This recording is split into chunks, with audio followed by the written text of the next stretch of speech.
Hi, my name is Ryan Bose. I am in grade 6A, Basil Woods International School.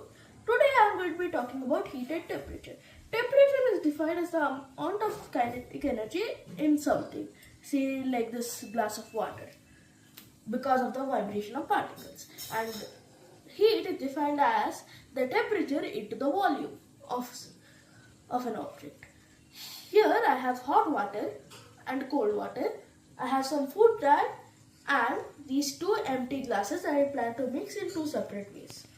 My first experiment is putting the red dye in the hot water and seeing how quickly it mixes. See, this mixed extremely quickly, but it's a bit too little, so I added some more. And here for the cold water, I'll be using this dropper, and here you can see that it mixes much slower compared to that of the hot water.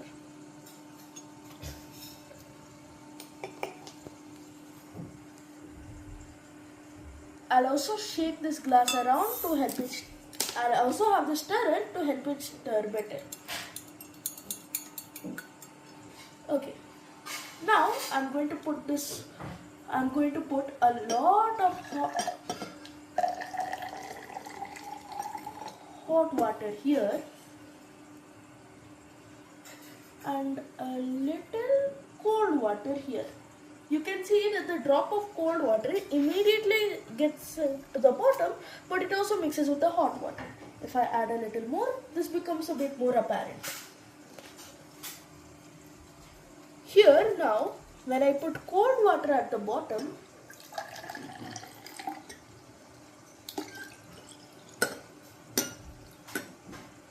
and now I take some hot water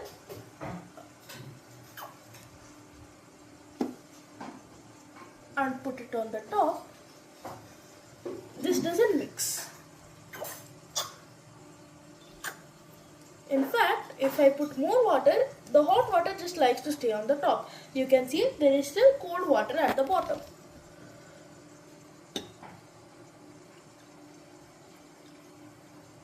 However, because the hot water is actually quite hot, a property of temperature and heat is that a higher temperature object will transfer its temperature to an object with lower temperature. Now, because of that, this mixture of hot and cold water and food dye has had a normal temperature. And here, since I have more hot water, it's still quite a bit hot.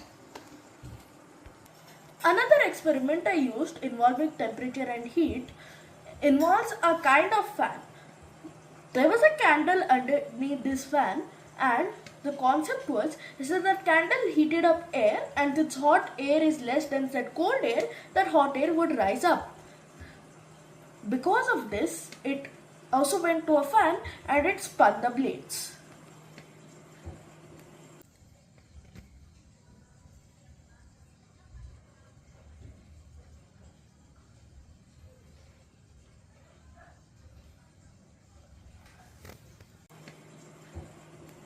The same concept also applies to any form of hot and cold objects that can mix together, or in fact they don't even need to mix together.